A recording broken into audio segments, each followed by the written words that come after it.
हाँ जी, last class में हम जाते जाते बात कर रहे थे कि ओल्ड कंपनीज एक्ट 1956 में फाइन पेनल्टी बहुत कम थे और न्यू कंपनीज एक्ट 2013 में बहुत ज़्यादा बढ़ा दिए, कई जगह तो 100-100 गुना भी बढ़ा दिए। और उसका रीज़न ये महानुभाव हैं जिन्होंने बड़े बड़े फ्रॉड किए, चाहे वो सुब्रता रॉय का नाम लें, चाहे वो हम जिग्नेश शाह का नाम लें, Ramalinga Raju, now on screen Ramalinga Raju will Satyam, 7,500 crore का फ्रॉड जब कंपनीज एक्ट 1956 था। और फिर सहारा श्री सुब्रता रॉय 45,000 करोड़ का पब्लिक डिपॉजिट लिया, रीपे नहीं किया जब कंपनीज एक्ट 1956 था। और फाइन कितना होता था उस जमाने में? 500 रुपये पर डे।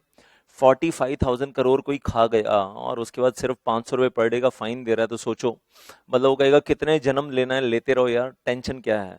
और then I will say at the same time Jignesh Shah कुछ अप्रोक्सीमेटली 4,000 करोड़ का fraud in the MCX stock exchange, and I will say वो भी तब जब कंपनीज एक्ट 1956 था। तो इसलिए जब न्यू कंपनीज एक्ट आया तो एक खतरनाक सा सेक्शन ले आए, सेक्शन 447। एग्जाम में स्ट्रेट क्वेश्चन आ जाता है फ्रॉड। फ्रॉड के ऊपर डायरेक्ट क्वेश्चन आता है एग्जाम में, और डायरेक्ट क्वेश्चन डायरेक्ट आंसर है कि बताइए फ्रॉड है तो फिर पनिशमेंट कितनी है। कंपनी लॉ में अगर कोई फ्रॉड करता है तो उसके लिए पनिशमेंट कितनी है। पास्ट एग्जाम में क्वेश्चन आ चुका है, दोबारा आ सकता है। अब ये जो आपको सामने दिख रहा है, this is from the website of ministry of corporate affairs. बाकी आपके चैप्टर नंबर 1 में कंपनी लॉ में दिया हुआ है, मैंने I have given it in the chapter number 1। आपके हाथ में जब बुक्स पहुंच जाएंगी, जिनको कुरियर पहुंच नहीं है अभी, नहीं पहुंची हैं, तो आप देखोगे। मैं उसको चार्ट वाइज फॉर्म में कन्वर्ट कर रहा हूँ, I am converting in the chart wise form, and this is section 447। और एक चीज आपको बता दूं, ये जितने भी चार्ट्स हैं इन सबके स्क्रीनशॉट्स मैं विल अपनी टेक्निकल टीम को दे दूंगा, या जो भी हमारे टीम मेंबर्स हैं उन तक पहुंचा दूंगा, वो आप तक पहुंचा देंगे ये सारे स्क्रीनशॉट्स। तो अभी लिखने की बहुत ज़्यादा ज़रूरत नहीं है, मतलब अगर आप खुद भी स्क्रीनशॉट ले सकते हो, वेल तो आप खुद भी ले लो, अगर खुद नहीं ले सकते हो तो वो हमारे जो टीम मेंबर हैं वो स्क्रीनशॉट्स आप तक पहुंचा देंगे।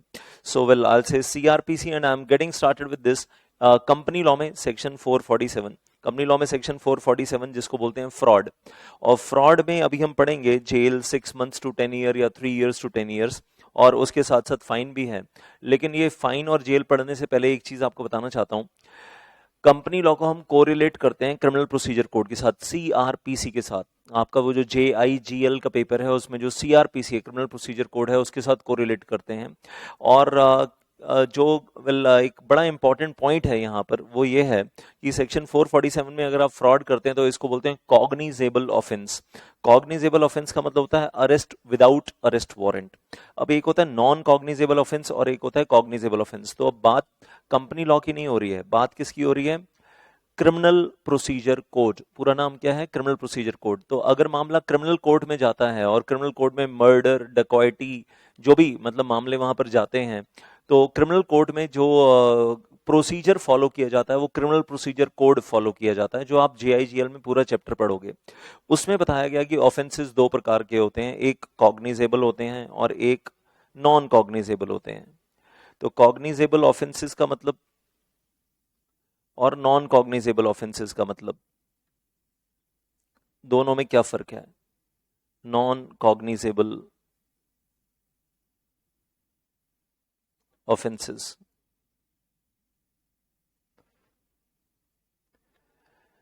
कॉग्निजेबल ऑफेंस का मतलब है कि पुलिस वाला आपका हाथ पकड़कर आपको अरेस्ट करके ले जाएगा और उसके लिए कोई अरेस्ट वारंट नहीं दिखाया जाएगा। So it is the arrest without arrest warrant, arrest without arrest warrant. अब हिंदुस्तान में आप ऐसे मान लो कि नॉर्मली हम बोलते हैं जो बड़े बड़े ऑफेंस होते हैं ना, जो ज्यादा हीनियस क्राइम्स होते हैं, बड़े लेवल के क्राइम होते हैं, वो नॉर्मली कॉग्निजेबल ऑफेंस होते हैं and arrest without arrest warrant. और नॉन कॉग्निजेबल ऑफेंस का मतलब होता है पुलिस वाला आपको अगर अरेस्ट करेगा तो पहले वो कोर्ट जाएगा, कोर्ट से आपके नाम का अरेस्ट वारंट लेकर आएगा, फिर आपको अरेस्ट करेगा। नॉन कॉग्निजेबल ऑफेंस मतलब छोटे लेवल के ऑफेंस, मान लो आप छोटे मोटे ऑफेंसेस। तो arrest with arrest is allowed on the basis of arrest warrant issued by the court. Arrest can be done. A person can be arrested on the basis of arrest warrant issued by the court. Arrest warrant issued by the court, और ये court normally वो district court होता है, district court के level पे होता है। अब मैं उस सब में नहीं जा रहा, मजिस्ट्रेट वगैरह वो आप सीआरपीसी में पढ़ोगे। मजिस्ट्रेट एक अलग चीज़ है और डिस्ट्रिक्ट एंड सेशन जज एक अलग चीज़ है। मजिस्ट्रेट लोअर लेवल पे होता है, डिस्ट्रिक्ट एंड सेशन जज हायर लेवल पे होता है, वो सब जेआईजेएल में है। अलग अलग हिरार्की है, मतलब सबसे नीचे शुरू करते हैं तो मजिस्ट्रेट सेकंड क्लास, उसके ऊपर मजिस्ट्रेट फर्स्ट क्लास, उसके ऊपर चीफ मेट्रोपॉलिटन मजिस्ट्रेट, उसके ऊपर फिर जजेस आ जाते हैं, असिस्टेंट सेशन जज, एडिशनल सेशन जज, फिर उसके बाद डिस्ट्रिक्ट एंड सेशन जज। मैं उन सब में नहीं जा रहा हूँ अभी, वो हिरार्की नीचे से ऊपर। बस इतना याद रखो कि डिस्ट्रिक्ट कोर्ट में कोई है जो कोई ना कोई जज, कोई ना कोई मजिस्ट्रेट जो ये अरेस्ट वारंट इशू करता है। So cognizable offence is arrest without any arrest warrant, and non-cognizable offense is, arrest can be done only with the arrest warrant. I hope getting this. Give me a thumbs up. Give me a thumbs up. And then I'll say the next thing that we are having. Okay, fine. तो 447 के बारे में बात कर रहे थे। Company law में अगर आप फ्रॉड करते हो, कंपनी लॉ में अगर आप फ्रॉड करते हो तो कॉग्निजेबल ऑफेंस माना जाता है, and that is arrest without arrest warrant. तो अगर मान लो कि आप कंपनी सेक्रेटरी बनोगे ना कभी कंपनी में, और जब आप कंपनी सेक्रेटरी बनोगे और आपकी कंपनी में आपने फ्रॉड किया 447 में, तो पता चलेगा पुलिस वाले आए और हाथ पकड़ कर ले जा रहे हैं। अब मैं एक मजाक के तौर पे बोल रहा हूँ कि मान लीजिए कि आप क्वालिफाइड कंपनी सेक्रेटरी हैं, आपको जॉब करते हुए 15-20 साल हो गए हैं, 15-20 साल का एक्सपीरियंस है, कंपनी से आपको शॉफर ड्रिवन कार मिली हुई है और आपकी कंपनी में फ्रॉड हो रहा है, और किसी दिन आप शाम को वापस घर आ रहे हैं और आपने अपने स्पाउस के साथ, बच्चों के साथ मूवी टिकट बुक की हुई है, वो पीवीआर सिनेमा या जहां पर भी जाना है मूवी देखने के लिए, मूवी टिकट्स बुक कर रखी हैं। शाम को 6-6:30 बजे ऑफिस से निकलकर आप शॉफर ड्रिवन कार में घर आ रहे हैं, बीएमडब्ल्यू, ऑडी, वटेवर, और all of a sudden police की जीप आपकी गाड़ी के आगे आकर रुक जाती है कि mister company secretary, miss company secretary निकलो बाहर, और हाथ पकड़कर आपको लेकर जा रहे हैं, अरेस्ट कर रहे हैं और कह रहे हैं चलो पास वाले पुलिस स्टेशन में, आपकी कंपनी में फ्रॉड हुए हैं, आपसे पूछताछ करनी है। विदाउट एनी अरेस्ट वारंट हाथ पकड़कर ले जाएंगे, और साथ में आपको क्या बोल रहे हैं, आपकी कंपनी का मैनेजिंग डायरेक्टर, आपकी कंपनी का whole time director already police station में बैठा आपका इंतजार कर रहा है, इकट्ठे बैठते हैं, चाय पियेंगे, कॉफी पियेंगे, पूछताछ करनी है, और वहां से उठाकर तिहाड़ जेल। तो अरेस्ट विदाउट अरेस्ट वारंट, तो आपको पुलिस की कस्टडी में लिया जाता है, और वो जो मूवी की टिकट्स बुक कर रखी हैं वो जाने दो, आप अपनी फैमिली को जाने दो, स्पाउस को, बच्चों को जाने दो, आप चलो पुलिस थाने। ये फ्यूचर है आपका, मतलब आपका नहीं, मतलब अगर कोई फ्रॉड करेगा तो उसका ये फ्यूचर है। तो 447 में पंगा मत लेना आप, मतलब। और पता चला सीएस नए नए क्वालिफाई हुए थे, 6 महीने हुए थे, अभी डिग्री मिले और नया नया, मतलब जोश था, नए नए जोश में नया नया फ्रॉड भी कर दिया और पकड़ में भी आ गए, और फिर वो 6 महीने की जेल है या 10 साल की जेल है, लंबा भी जा सकते हैं अंदर। मम्मी पापा सोचेंगे हमारे बच्चे ने कोर्स तो बड़ा अच्छा सा किया था, बोल रहा था कि बड़े, मतलब टॉप 3 कोर्सेज होते हैं इंडिया में ये प्रोफेशनल कोर्सेज, जो मिनिस्ट्री ऑफ कॉर्पोरेट अफेयर्स करवाती है, सीए, सीएस, सीएमए के जो कोर्सेज हैं, किया तो कुछ बहुत अच्छा सा कोर्स था, पता नहीं क्या हुआ, 6 महीने की जॉब की और उसके बाद जेल। तो कुछ भी करो जिंदगी में फ्रॉड नहीं करना, 447 में फंसने का नहीं है। कंपनी लॉ में और बहुत सारी छोटी छोटी कॉन्ट्रावेंशन हैं जिनको फ्रॉड नहीं माना जाता, लेकिन विल आई से फ्रॉड जैसी भयानक चीज आपको नहीं करनी, 447 में नहीं फंसना। Now if public interest is not involve, अगर आपने फ्रॉड किया है लेकिन पब्लिक इंटरेस्ट इन्वॉल्व नहीं है और पब्लिक को कोई डैमेज नहीं हो रही है, मतलब लाखों शेयर होल्डर्स को कोई डैमेज नहीं हो रही है, ऐसा कोई फ्रॉड आपने नहीं किया है। हो सकता है आपकी कंपनी सालोमन टाइप कंपनी है, 7 फैमिली मेंबर्स और 7 शेयर होल्डर्स, लेकिन फिर भी आपने कुछ फ्रॉड जैसा किया है और पब्लिक को कोई डैमेज नहीं हो रही है, तो उस केस में minimum jail 6 months, maximum jail 10 years. Minimum jail 6 months, maximum jail 10 years. लेकिन अगर आपने फ्रॉड किया है और उसमें पब्लिक को डैमेज हो रही है, पब्लिक इंटरेस्ट को डैमेज हो रही है, तो उस केस में minimum jail 3 years, maximum jail 10 years.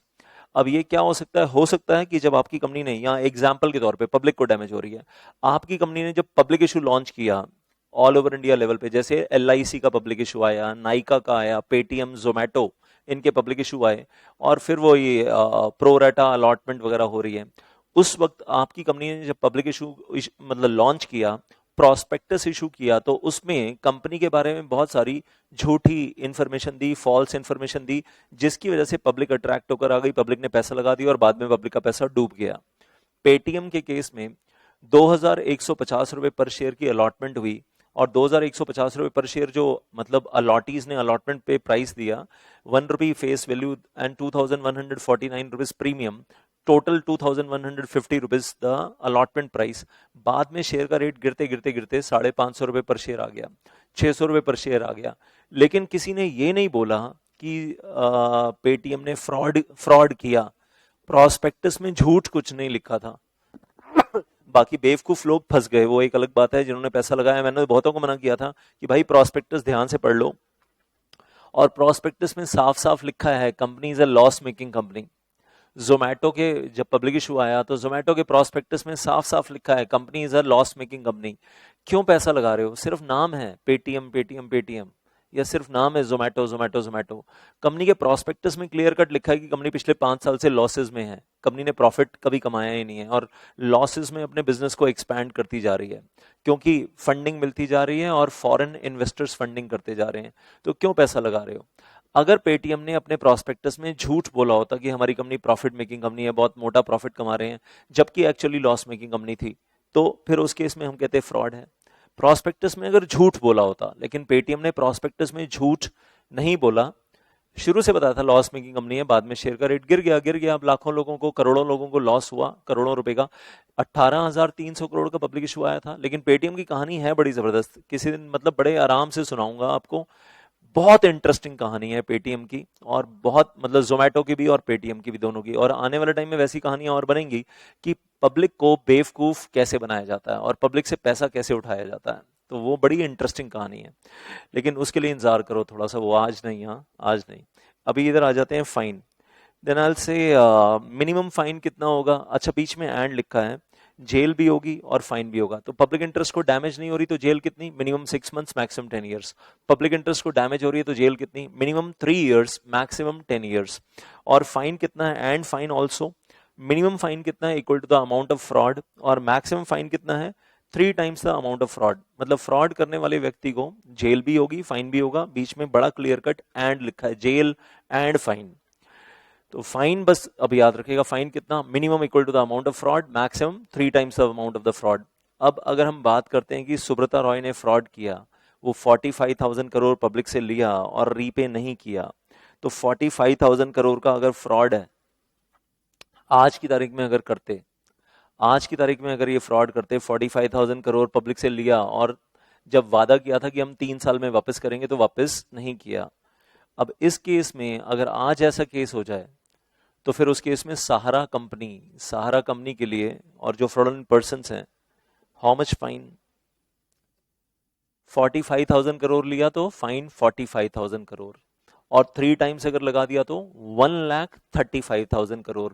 अच्छा, पब्लिक का 45,000 करोड़ वो कंपनी को रीपे करना है, वो तो कंपनी को रीपे करना ही है, मतलब वो फाइन नहीं है, वो तो रीपेमेंट है जो पब्लिक को करनी है। जो फाइन है, ये फाइन कहाँ जमा करवाएंगे? मिनिस्ट्री ऑफ कॉर्पोरेट अफेयर्स के पास। अब एक चीज को समझो, अगर मैं मैक्सिमम लेवल पे चला जाऊं, वही सहारा वाला केस, मैक्सिमम लेवल पे चला जाऊं, तो सहारा वाले केस में मैक्सिमम जेल 10 साल, सुब्रता रॉय को मैक्सिमम जेल 10 साल, एंड फाइन ऑल्सो। और कितना फाइन होगा? Minimum fine 45,000, maximum fine 3 times 1,35,000। Fine कहां जमा करवाएंगे? मिनिस्ट्री ऑफ कॉर्पोरेट अफेयर्स के पास। और 1,35,000 मिनिस्ट्री ऑफ कॉर्पोरेट अफेयर्स के पास जमा करवा दिया, लेकिन कहानी खत्म नहीं हुई। अभी कंपनी जो है, सहारा कंपनी को 45,000 करोड़ पब्लिक का भी रीपे करना है जो पब्लिक से लिया है। तो 1,35,000 करोड़ का fine plus 45,000 crore refund to the public, total 1,80,000 crore हो जाएगा। तो आप ये मानो कि मतलब आपको एक तरीके से 4 गुना हो गया, वो 3 गुना होने के बजाय, क्योंकि 3 टाइम्स जो है वो तो फाइन है, वो तो गया एमसी के पास, और से पब्लिक का पैसा तो पब्लिक को रीपे करना ही है। बात समझ में आई? आया 45,000 करोड़ जो आपने फ्रॉड किया, लेकिन जाएगा 1,80,000 करोड़ अगर मैं मैक्सिमम लेवल पे पकड़ लूं तो, जिसमें से 1,35,000 करोड़ एमसी के पास फाइन के नाम से जाएगा, 45,000 करोड़ पब्लिक को रिफंड होगा। Give me a thumbs up. समझ में आ रही है बात? तो वो जो 3 टाइम्स दिख रहा है वो एक्चुअली 4 टाइम्स हो जाएगा। Very good, very good, very good. Then I will say, अच्छा ये फाइन लगाएगा कौन? ये फाइन लगाएगा कौन? कंपनी लॉ में, कंपनीज एक्ट की बात कर रहा हूं, कंपनी लॉ में फाइन लगाने की पावर डिस्ट्रिक्ट कोर्ट के पास है। Who has the power? District court has the power. और डिस्ट्रिक्ट कोर्ट के अंदर स्पेशल कोर्ट बना रखे हैं, सेक्शन 435 स्पेशल कोर्ट्स हैं। स्पेशल कोर्ट अंडर सेक्शन 435, जिनको ये पावर दी हुई है कि वो फाइन लगा सकते हैं। और लेकिन फाइन का जब आप डिमांड ड्राफ्ट बनाकर दोगे तो वो कोर्ट के नाम से नहीं जाएगा। फाइन का जो आप डिमांड ड्राफ्ट बनाकर दोगे वो मिनिस्ट्री ऑफ कॉर्पोरेट अफेयर्स के नाम से जाएगा और वो सरकारी खजाने में, मंत्रालय में जमा होगा। मतलब फाइन का अमाउंट बताएगा कौन? डिस्ट्रिक्ट कोर्ट, जज साहब बताएंगे।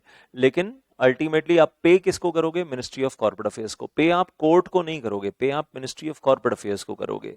और वो आपको टाइम लिमिट डिफाइन कर दिया जाएगा कि इतने टाइम लिमिट के अंदर आपको फाइन जमा करवाना है to the ministry of corporate affairs. तो और ये special court all over India बनाएंगे। पूरे कंपनीज एक्ट में ये चीज याद रखना, जेल और फाइन पूरे कंपनीज एक्ट में जहां पर भी जेल और फाइन आएगा वो कौन लगाएगा? Special courts inside the district courts, special courts inside the district courts. और वो पूरे इंडिया में जगह जगह उन्होंने बता दिया कि कौन कौन सा डिस्ट्रिक्ट कोर्ट में कौन कौन सा स्पेशल कोर्ट हमने डेजिग्नेट किया है। दिल्ली वालों के लिए बता दूं, क्योंकि मैं दिल्ली में रहता हूं, तो दिल्ली वालों के लिए बता दूं, दिल्ली में 6-7 डिस्ट्रिक्ट कोर्ट हैं। अब दिल्ली में अगर हम डिस्ट्रिक्ट कोर्ट बोलें तो कौन कौन से डिस्ट्रिक्ट कोर्ट हैं, शायद आपको आइडिया होगा। सबसे पुराना जो है 30 Hazari district court, Karkardooma district court, Patiala House district court, Saket district court, Rohini district court, Dwarka district court. 6 district court हैं दिल्ली में। उनमें से सिर्फ एक डिस्ट्रिक्ट कोर्ट है Dwarka district court, Dwarka west Delhi, Dwarka west Delhi. और द्वारका वेस्ट दिल्ली में जो द्वारका डिस्ट्रिक्ट कोर्ट है उसमें स्पेशल कोर्ट बनाई गई है। और वहां पर जो जज साहब बैठे हैं, एक कोई एडिशनल सेशन जज हैं, उनको बोल दिया गया है कि आप पूरी दिल्ली के कंपनी लॉ के मैटर्स आप ही संभालोगे। मतलब पूरी दिल्ली में, ईस्ट दिल्ली हो या वेस्ट दिल्ली हो या साउथ दिल्ली हो या नॉर्थ दिल्ली हो या सेंट्रल दिल्ली हो, any part of the Delhi, अगर किसी कंपनी में फ्रॉड हुआ है या किसी कंपनी में कोई भी गड़बड़ हुई है और जेल फाइन होना है, तो वो सारे मामले, दिल्ली वाले मामले कहाँ जाते हैं? Dwarka district court. एक बार लिख देना चैट के अंदर, द्वारका डिस्ट्रिक्ट कोर्ट। और वहां पर एडिशनल सेशन जज हैं, उनके पास जाते हैं। तो मतलब बाकी जो 5 डिस्ट्रिक्ट कोर्ट हैं वहां नहीं जाते हैं। तो दिल्ली के लिए डेजिग्नेटेड कोर्ट कौन सा है, स्पेशल कोर्ट कौन सा है? द्वारका डिस्ट्रिक्ट कोर्ट में एडिशनल सेशन जज। चलो, थैंक यू सो मच। अब इसमें एक चीज और ऐड कर लें, आपको बता दूं, सेक्शन 447 जब शुरू में आया था तो इतना ही था, 1 अप्रैल 2014।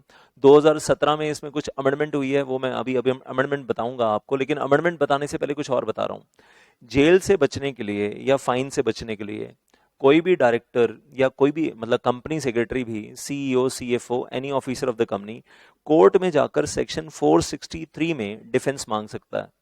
अब ये बात आईसीएसआई ने अपने मॉड्यूल में नहीं बताई। अब आईसीएसआई ने मॉड्यूल में नहीं बताई तो बच्चों को पता ही नहीं होता।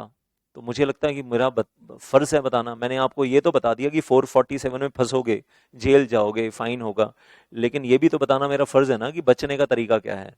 तो 463 को याद रखना। तो 463 में कोर्ट में जाकर कोई भी director, company secretary, officer of the company बोल सकता है कि सर मैं मानता हूं कि मेरी कंपनी में गड़बड़ हुई है, मेरी कंपनी में कॉन्ट्रावेंशन ऑफ लॉ हुई है, but having regard to the circumstances of the case, I was acting honestly, I was acting reasonably, genuinely, and मेरी कोई बीच में पार्टिसिपेशन नहीं है इसमें, मेरा कोई डिफॉल्ट नहीं है। मैं मानता हूं कि कंपनी में गड़बड़ हुई है, लेकिन मैं ऑनेस्ट हूं और मैं उसका एविडेंस, उसका सबूत देने के लिए तैयार हूं। और आप बाकी सारे डायरेक्टर्स को जेल कर दो, फाइन लगा दो, लेकिन मुझको छोड़ दो। तो any one director can ask, request the court, can ask for the defence, company secretary can ask for the defence कि sir having regard to the circumstances of the case, I was acting honestly, I was acting reasonably, and therefore I am ought to be excused। कैसे बोलते हैं? I am ought to be excused, I should be excused, मुझे excuse दे दिया जाए। The court may grant the excuse, the court may not grant the excuse on the case to case basis। हो सकता है court आपको jail से, fine से छुट्टी दे दे, और हो सकता है ना दे। केस टू केस बेसिस आपको कोर्ट को कन्विंस करना पड़ेगा, सेटिस्फाई करना पड़ेगा। एक दो केसेस बता रहा हूं आपको, प्रैक्टिकल लाइफ केस। एक पर्टिकुलर डायरेक्टर के साथ हुआ कि उसके फादर की डेथ हो गई, तो 15-20 दिन के लिए वही डेथ के बाद वो क्रिमेशन और वो जो भी चौथे दिन, 13वें दिन जो भी होता है, उस सब में बिजी था और अपने फैमिली में परेशानी में बिजी था। तो फैमिली की परेशानी में था, पीछे से कंपनी में फ्रॉड हो गए। तो वो particular director, real life case है, रियल लाइफ केस है, और उसने कोर्ट में जाकर वो फादर का डेथ सर्टिफिकेट दिखाया और दिखाया कि देखो 15-20 दिन से मैं कंपनी में एब्सेंट था, इन्हीं दिनों में फ्रॉड हुए हैं, तो मैं लायबल नहीं हूं। तो क्या कोर्ट को उस डायरेक्टर को एक्सक्यूज ग्रांट कर देना चाहिए? यस और नो में आंसर दीजिएगा मुझे, I am waiting for your answer. क्या कोर्ट को उस डायरेक्टर को एक्सक्यूज दे देना चाहिए? And the answer is yes yes yes. चलिए लाइन लगाकर आंसर आ गया और दिया भी गया, दिया भी गया। तो ऐसे ही बहुत सारे केसेस होते हैं, बस आप अपना वो डॉक्यूमेंट्री एविडेंस ले आओ, दिखा दो कि भाई आपको एक्सक्यूज क्यों मिलना चाहिए। तो court may grant the excuse, the court may not grant excuse on case to case basis. तो 463 सिलेबस में नहीं है, लेकिन याद रखना जिंदगी में काम यही आएगा जब आप कोर्ट में खड़े होगे। और कंपनी सेक्रेटरी को क्या करना चाहिए? कंपनी में फ्रॉड हो रहे हैं, गड़बड़ियां हो रही हैं, तो क्या ईमेल करे वो मैनेजिंग डायरेक्टर को ईमेल, और सारे डायरेक्टर्स को साथ में सीसी कर दे सारे डायरेक्टर्स को कि ये गलत काम जो आप करने की सोच रहे हो मत करना, मत करना, मैं आपको धमका रहा हूं। अगर आपने गड़बड़ की तो मैं खुद ही जाकर मिनिस्ट्री ऑफ कॉर्पोरेट अफेयर्स को बता दूंगा, मैं खुद ही जाकर सीरियस फ्रॉड इन्वेस्टिगेशन ऑफिस को बता दूंगा, या मैं खुद जाकर सैबी को बता दूंगा। तो विल आल से क्या धमकियां देते रहना चाहिए? और क्या उन ईमेल्स के प्रिंट आउट निकालते रहना चाहिए? उन प्रिंट आउट को ले जाकर घर लगाकर घर में संभाल लो, ताकि आपका कल को ईमेल अकाउंट हैक हो जाए, कोई पासवर्ड चेंज कर दे तो आपके पास सबूत हो, और कल को कंपनी में कोई गड़बड़ हो तो क्या वो आप ईमेल का जो प्रिंट आउट है विद डेट विद टाइम, क्या वो आप कोर्ट में ले जाकर दिखा सकते हो? देखो सर, मैंने तो सबको ईमेल किया था, मैंने तो सबको मना किया था, उसके बाद भी नहीं मानते ये board of director managing director, तो मेरा मेरा कोई मतलब क्या बोलूं, मैं लायबल नहीं हूं, मैं लायबल नहीं हूं और ये लोग लायबल हैं, तो जेल या फाइन इनको होना चाहिए, मुझे नहीं होना चाहिए।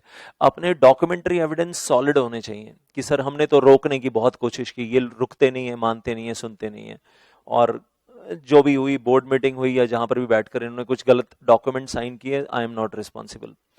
अब सुनो 2017, ये हो गई प्रैक्टिकल बातें। 2017 में एक नई अमेंडमेंट आई इसी सेक्शन में, सेक्शन 447 में, और बोला कि छोटे लेवल के फ्रॉड्स में आपको छोटा कॉन्सिक्वेंस होगा। ये जो आपने अभी तक पढ़ा है ना, ये कब अप्लाई होगा? अगर आपका फ्रॉड का अमाउंट 10 लाख रुपए या 10 लाख रुपए से ज्यादा है, या फिर 1% of the turnover of the company which ever is lower, जो भी दोनों में से लोअर है उसके बराबर तो होना चाहिए ना फ्रॉड। मतलब आपने अगर 500 रुपए 1000 रुपए का फ्रॉड किया तो मतलब उसमें इतने जेल और इतने फाइन क्यों? मतलब इन्होंने डिफाइन कर दिया कि फ्रॉड का क्या लेवल है, या तो 10 लाख रुपए या तो कंपनी की टोटल सेल्स टर्नओवर का 1%, दोनों में से विच एवर इज लेस। जो लेसर लिमिट है ना उसके बराबर फ्रॉड हो या उसके ऊपर हो, लेसर लिमिट और higher, which ever is lower, which ever is lower limit तो बोल ही रहे हैं, लेकिन लोअर लिमिट के बराबर है या लोअर लिमिट से ऊपर है तो चलेगा। अब मेरी एक बात सुनिएगा, हमारी कंपनी की एनुअल सेल्स टर्नओवर है 100 करोड़, एनुअल सेल्स टर्नओवर है 100 करोड़, और उसका 1% ऑफ टर्नओवर मतलब 1 करोड़। अब 1 करोड़ या 10 lakh, which ever is less, which ever is less, तो लेस क्या है? 10 लाख। हमारी कंपनी में फ्रॉड हुआ है 50 लाख का, 50 लाख रुपीज का। क्या हम इस प्रोविजन में फंसेंगे, ये जो सामने आपको स्क्रीन पे दिख रहा है? यस और नो में आंसर देना। हमारी कंपनी की sales turnover 100 crore, 1% is 1 crore, 1 crore और 10 lakh which ever is less, 10 lakh is less. हमारी कंपनी में फ्रॉड हुआ है 50 लाख का, क्या हम इस प्रोविजन में फंसेंगे? यस और नो। तो लाइन लगाकर आंसर आ रहे हैं यस यस यस। और इसी केस में अगर मैं बोलूं कि हमारी कंपनी में फ्रॉड हुआ है 9 लाख का, 9 लाख रुपीज, 9 लाख का फ्रॉड हुआ है, क्या हम फंसेंगे इससे? इस ये जो सामने आपको स्क्रीन पे दिख रहा है 3 साल की जेल, 10 साल की जेल, क्या हम इसमें फंसेंगे? यस और नो। तो फिर ये जो सामने लैंग्वेज नजर आ रही है, अब इसमें नहीं फंसेंगे। अगर फ्रॉड का लेवल क्या है? It is less than lower limit, lower limit से भी नीचे है। लेकिन ऐसा नहीं कि बिल्कुल छोड़ दिया आपको, 9 लाख रुपए का फ्रॉड कर लो, जाओ ऐश करो, ऐसा नहीं है। अब अगर आपने 9 लाख रुपए का फ्रॉड किया है तो आप कहां फंसोगे वो भी सुन लो आप। Where the fraud is lower than the lower limit, fraud इतना छोटा है कि लोअर लिमिट से भी नीचे है, 10 लाख से भी नीचे है, 1% से भी नीचे, which ever is lower, and it does not involve the public interest, और इसमें पब्लिक को कोई डैमेज नहीं हो रही है। तो दोनों बातें हैं, दोनों बातें, लोअर लिमिट से भी नीचे है और पब्लिक इंटरेस्ट को कोई डैमेज नहीं हो रही है। तो उस केस में जो भी पर्सन जिसने भी फ्रॉड किया है उसको पनिशमेंट कितनी होगी? Jail maximum 5 years, jail maximum 5 years, minimum कोई नहीं है, 1 दिन की जेल भी हो सकती है, और फाइन, और फाइन विच में एक्सटेंड टू 50 लाख रुपीज, और बोथ। तो अब जज की मर्जी है कि जज जो डिस्ट्रिक्ट कोर्ट में बैठा है, स्पेशल कोर्ट में बैठा है, वेल वो क्या लगाता है आपको? वो सिर्फ फाइन लगाता है और फाइन लगाकर छोड़ देता है, मैक्सिमम फाइन 50 लाख रुपीस, या जेल करता है, वेल उसकी मर्जी है, या दोनों करता है और बोथ। और मैं तो हमेशा अपने सारे बैचेस में बोलता रहता हूँ कि ये डिपेंड करेगा जज की वाइफ पे। मतलब सुबह सुबह जज साहब को घर से पराठे खिलाकर और पेट भरकर बड़ा खुशी खुशी भेजा है, तो जज साहब अच्छे मूड में बैठे हैं, कहेंगे चलो आज हम छोड़ते हैं आपको, सिर्फ फाइन लगा देते हैं, आज हमारी मैरिज एनिवर्सरी है, हम आपको सिर्फ फाइन लगा देते हैं आपको, वेल आज हम अच्छे मूड में हैं।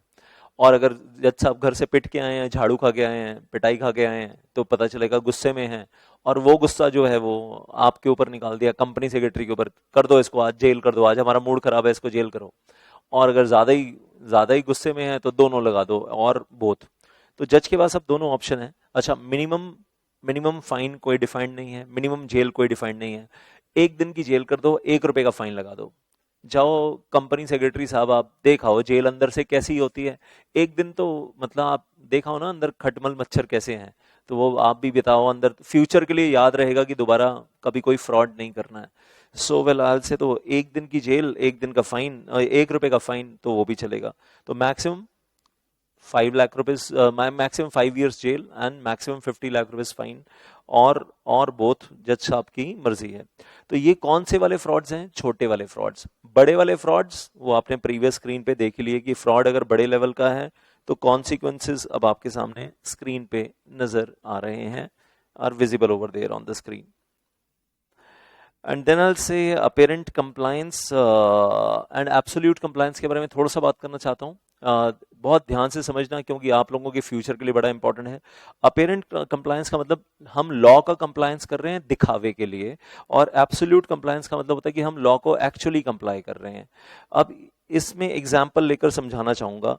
एब्सोल्यूट कंप्लायंस का मतलब हमारी कंपनी में रियल बोर्ड मीटिंग होती है, बोर्ड ऑफ डायरेक्टर आते हैं, डिस्कशन होता है, वोटिंग होती है, और उसके बाद फिर रेजोल्यूशन पास होते हैं, बोर्ड मीटिंग में बैठते हैं, बहस होती है, आर्ग्यूमेंट होते हैं, रेजोल्यूशन पास होते हैं कि कंपनी में फ्यूचर में क्या करना है। ये होता है एक्चुअल कंप्लायंस, और ये एब्सोल्यूट कंप्लायंस। और अपेरेंट कंप्लायंस क्या होता है कि एक्चुअल बोर्ड मीटिंग कोई हुई नहीं, डायरेक्टर कभी आए नहीं, ऑन पेपर कंपनी सेक्रेटरी ने झूठे रिकॉर्ड्स बना दिए कि बोर्ड मीटिंग हुई थी, डायरेक्टर आए थे, रेजोल्यूशन पास हुए थे, और फ्यूचर में हम उन रेजोल्यूशंस को कंपनी में इंप्लीमेंट कर रहे हैं, जबकि ऐसा कभी हुआ नहीं। अब सुनो बहुत ध्यान से मेरी बात। 14 लाख कंपनीज इन इंडिया, आज की तारीख में 14 लाख से ज्यादा कंपनीज, जिसमें से 13,50,000 प्राइवेट कंपनीज, लाला और लाली 2 शेयर होल्डर हैं, या छोटा लल्ला छोटी लाली, बड़े लाला जी बड़ी लाली, वही फैमिली मेंबर शेयर होल्डर्स हैं। प्राइवेट कंपनी है लेकिन चला कौन रहा है? लाला जी चला रहे हैं। अगर 2 शेयर होल्डर हैं लाला और लाली, और वही दोनों 2 शेयर होल्डर हैं और 2 डायरेक्टर हैं, चला रहे हैं लाला जी, नाम के लिए कंपनी में 2 शेयर होल्डर हैं, 2 डायरेक्टर हैं, लेकिन सारा कंट्रोल लाला जी के पास है। लाली घर बैठी है और कंपनी में उसका कोई लेना देना नहीं है, अपना वो she is a housewife. Company में पैसा लगाया हुआ है as shareholder, but as director उसका कोई रोल है नहीं कंपनी में। On paper she is director. अब लाला जी जो हैं वो कंपनी सेक्रेटरी को बोलते हैं कि मिस्टर कंपनी सेक्रेटरी, कल की तारीख में ना एक बोर्ड मीटिंग दिखा दो कि कल एक बोर्ड मीटिंग हुई थी, और उस कंपनी के लेटर हेड पे प्रिंट आउट निकाल दो कि उसमें ना ये रेजोल्यूशन पास हुए थे, मेरे साइन करवा लो और मेरी स्टैंप लगवा लो, मैं कंपनी का चेयरमैन हूँ। तो कंपनी सेक्रेटरी फटाफट निकाल देता है उसमें, लो सर कल बोर्ड मीटिंग हुई थी, जबकि एक्चुअली कभी हुई नहीं थी। और बोर्ड मीटिंग में लिखा क्या जा रहा है कि दोनों डायरेक्टर आए थे, लाला और लाली, जबकि दोनों आए नहीं थे। आना तो दूर की बात है, बोर्ड मीटिंग हुई नहीं थी। प्रैक्टिकल लाइफ में इंडिया में 13,50,000 प्राइवेट कंपनीज में ऐसा चल रहा है, दैट इज गोइंग ऑन। तो बड़ी डिसअपॉइंटिंग चीज है। और कंपनी सेक्रेटरीज क्या कर रहे हैं? उठा उठा के झूठे रिकॉर्ड्स बना रहे हैं। अब क्या बोलें यार, मतलब घर की बात है, अंदर की बात है, अब हम अंदर अंदर ये बातें कर लेते हैं तो सही है। लेकिन अब इन सब कंपनीज को ना इंस्पायर क्या किया गया है न्यू कंपनीज एक्ट आने के बाद, कि आप अपनी प्राइवेट कंपनी को ना ओपीसी कंपनी में कन्वर्ट कर लो, और लाली का बीच में वैसे भी कोई इंटरफेरेंस है नहीं, तो लाली को आप फ्री कर दो, और ओपीसी कंपनी होगी ना तो फिर आपको झूठे मिनट्स नहीं बनाने पड़ेंगे। न्यू कंपनीज एक्ट जब आया तो उसमें ये फैसिलिटी दे दी कि आप अपनी पुरानी प्राइवेट कंपनी को कन्वर्ट कर लो इनटू द ओपीसी कंपनी। तो ओपीसी कंपनी का मतलब that solo member having and one director is sufficient. तो एक अकेला डायरेक्टर है तो फिर उस केस में आपको झूठे बोर्ड मीटिंग के मिनट्स नहीं बनाने पड़ेंगे। मतलब मैं तो दिल से चाहता हूं कि सारी की सारी प्राइवेट कंपनीज ओपीसी में कन्वर्ट हो जाएं, उन उन केसेस में स्पेशली जहां पर झूठी बोर्ड मीटिंग्स दिखाई जाती हैं ऑन पेपर, तो ओपीसी कंपनी में कन्वर्ट हो जाएंगे। तो फ्यूचर में कंपनी सेक्रेटरीज को काम करने का मतलब गलत काम करने का कोई जरूरत नहीं पड़ेगी उनको। और बिजनेस तो जो चल रहा है वो वैसे ही चलता रहेगा, जो पैसा लगा हुआ है वो लगा रहेगा और बिजनेस एज इट इज चलता रहेगा। Then going on further, 50,000 companies हैं पब्लिक कंपनीज इंडिया में अप्रोक्सीमेटली, जिसमें से 4,000 कंपनीज जो हैं which are listed on the national stock exchange, Bombay stock exchange. 46,000 companies, 46,000 companies जिन्होंने पब्लिक इशू नहीं किया, Salomon type family business, 7 family members and 7 family members are 7 shareholders. और वहां पर और वही 7 में से 3 या 4 डायरेक्टर हैं। तो वहां पर फिर से वही कहानी है, वहां फिर से वही कहानी है, 3-4 डायरेक्टर आ नहीं रहे हैं, ऑन पेपर बोर्ड मीटिंग हो रही है। रियल बोर्ड मीटिंग कहाँ हो रही है, एक्चुअल बोर्ड मीटिंग क्या हो रही है? ये जो 4,000 लिस्टेड कंपनीज हैं यहाँ पर हो रही है।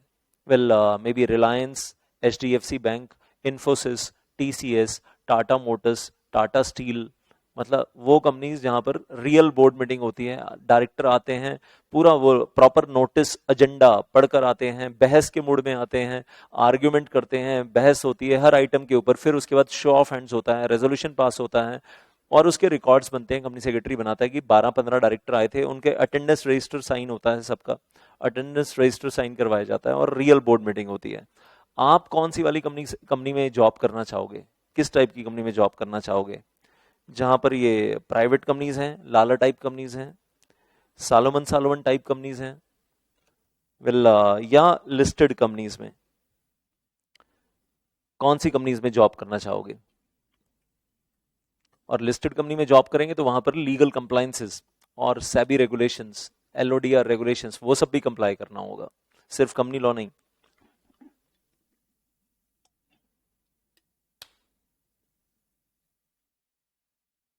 जस्ट अ सेक।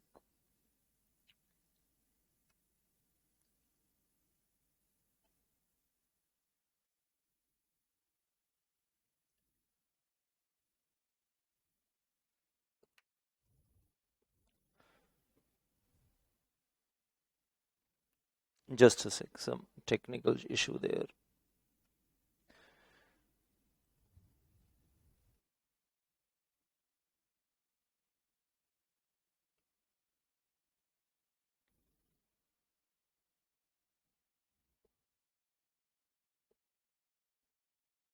हाँ जी।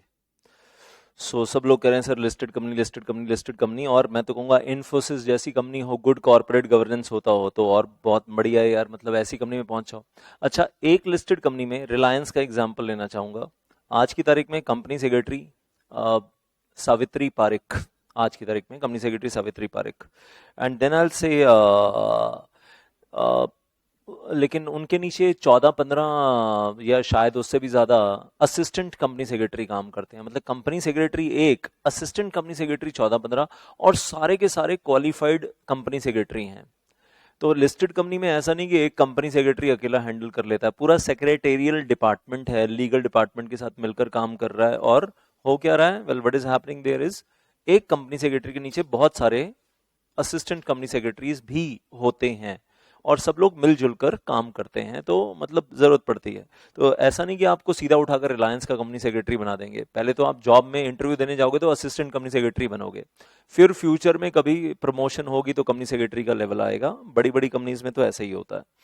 Then one more thing at the same time, तो जो हम बात कर रहे थे अपेरेंट कंप्लायंस का मतलब क्या है, ऑन पेपर बोर्ड मीटिंग हो गई, एक्चुअल बोर्ड मीटिंग हुई नहीं, और वो गलत है। और जहां हम कहते हैं एक साल में 4 बोर्ड मीटिंग तो हर साल होनी चाहिए, minimum 4 board meetings in each year, तो हर साल 4 बोर्ड मीटिंग होनी चाहिए। तो वो सिर्फ 4 बोर्ड मीटिंग ऑन पेपर नहीं होनी चाहिए, रियल बोर्ड मीटिंग होनी चाहिए, एक्चुअल बोर्ड मीटिंग्स होनी चाहिए।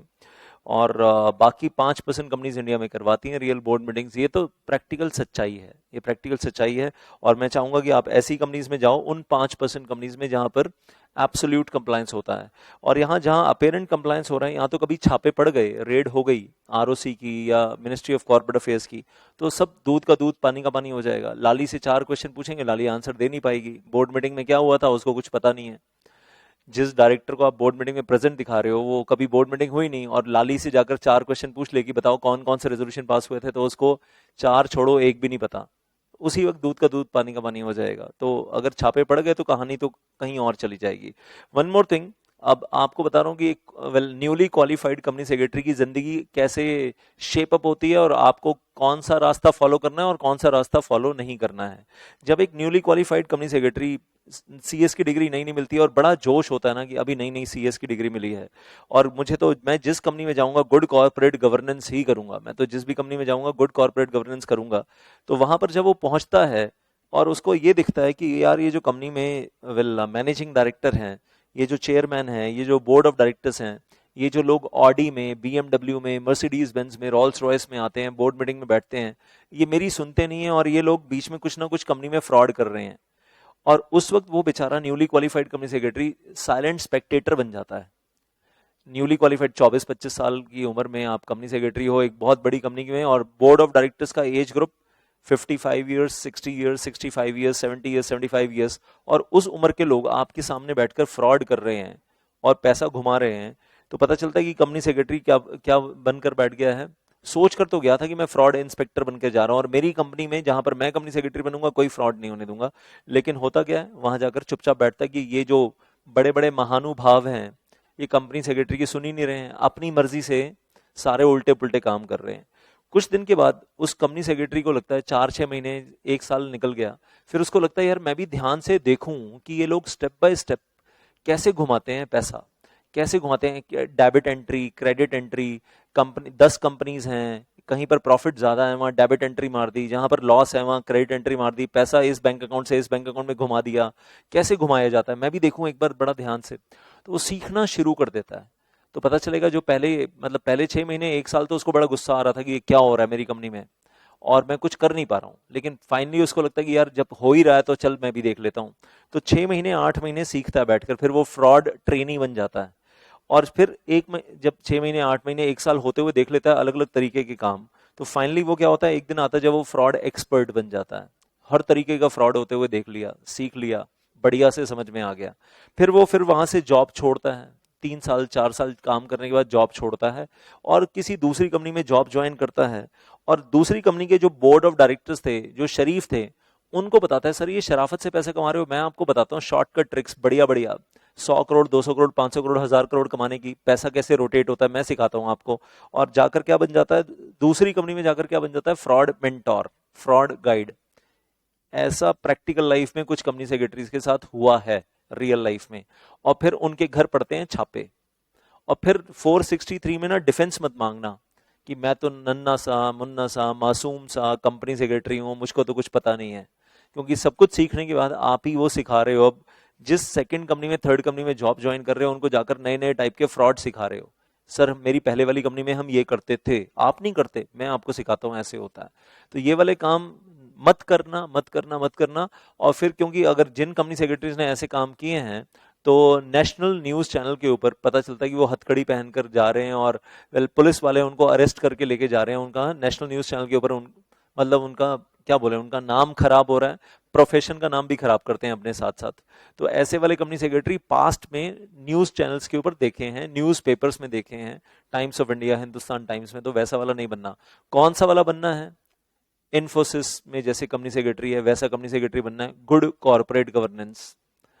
और अगर कहीं पर भी गड़बड़ दिखे तो सर क्या करें, रिजाइन कर दो, छोड़ दो। अगर तुम्हारे बस की नहीं है रोकना, अगर तुम्हारे बस की रोकना है, धमकियां दो, धमकियां दे देकर रोको। और साथ में धमकियां दो कि सर आप रुकोगे नहीं तो मैं आरओसी को बता दूंगा, मैं मिनिस्ट्री ऑफ कॉर्पोरेट अफेयर्स को बता दूंगा, सीरियस फ्रॉड इन्वेस्टिगेशन ऑफिस वालों को बता दूंगा।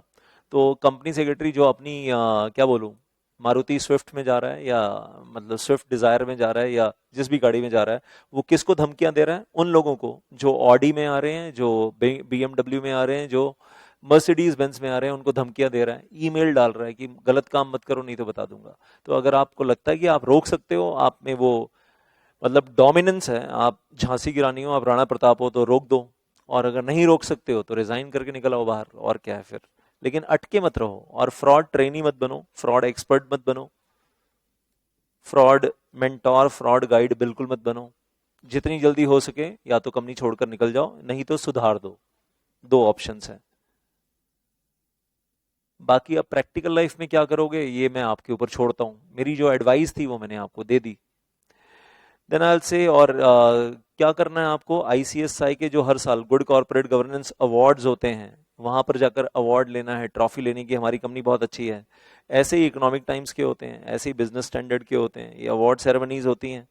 और न्यूज़पेपर पे फ्रंट पेज पे आओ, economic times newspaper, business standard newspaper, front page पे आओ, ट्रॉफी मिल रही है, good corporate governance award, best corporate governance company of India, best company secretary of India. तो ये वाले अवार्ड्स मिलते हैं, वो वाले अवार्ड्स लो, और न्यूज़पेपर में उसमें भी आ सकते हो आप फ्रंट पेज पे। अब यहाँ जहाँ इतने सारे फ्रॉड्स की बात हो रही है, दो तीन चीजें वेल भारत सरकार ने जो की हैं उनके बारे में बात करने जा रहा हूँ। अभी आपने लेटेस्ट कदम सुन लिया भारत सरकार का, 2000 रुपए के नोटों के साथ कुछ बंद करने जा रहे हैं, पता है यस और नो? तो 2000 वाला नोट बंद होने जा रहा है 30 सितंबर 2023, द लास्ट डेडलाइन। यस, पता है? चलिए, मतलब आजकल भारत सरकार कुछ ना कुछ करती रहती है लगातार, कॉन्टिन्यूसली। तो अब आपको ये बताना चाहता हूँ, 2017 में, सितंबर 2017 में 2,50,000 डायरेक्टर्स को एक झटके से न्यूक्लियर बॉम्ब डाल के रिमूव कर दिया गया था इंडिया के कॉर्पोरेट सेक्टर में। तो ये 2017 की बातें हैं, मतलब मोदी जी ने बड़े बड़े बम गिरा रखे हैं कॉर्पोरेट सेक्टर के ऊपर भी। और ये वैसे बम गिराया तो मनमोहन सिंह ने था, मतलब सेक्शन जो बनाया था वो तो मनमोहन सिंह के टाइम पे बना था, सेक्शन 164 सबसेक्शन 2। और खैर वो कंपनीज एक्ट 2013 आया, 1 अप्रैल 2014 से इंप्लीमेंट होना शुरू हुआ, और कांग्रेस की गवर्नमेंट खत्म हो गई और 2014 में बीजेपी की गवर्नमेंट शुरू हो गई। तो लॉ बनाने वाला कौन? कांग्रेस। इंप्लीमेंट किसने किया उसको फोर्सफुली? बीजेपी ने। और पहला धमाका, पहला बड़ा धमाका कहां हुआ? 2017 में, जब 2,50,000 डायरेक्टर्स को वन शॉट सबके घर ईमेल गई, सबके ईमेल आईडी पे ईमेल गई, कल से ऑफिस आने की जरूरत नहीं है, आपका ऑफिस वेकेंट, क्योंकि आप 164 में डिस्क्वालीफाई हो गए हो, क्योंकि आपकी कंपनी ने 3 साल से बैलेंस शीट फाइल नहीं की है, या फिर आपकी कंपनी ने 3 साल से एनुअल रिटर्न फाइल नहीं किया है। चलो आपकी छुट्टी, कल से ऑफिस आने की जरूरत नहीं है।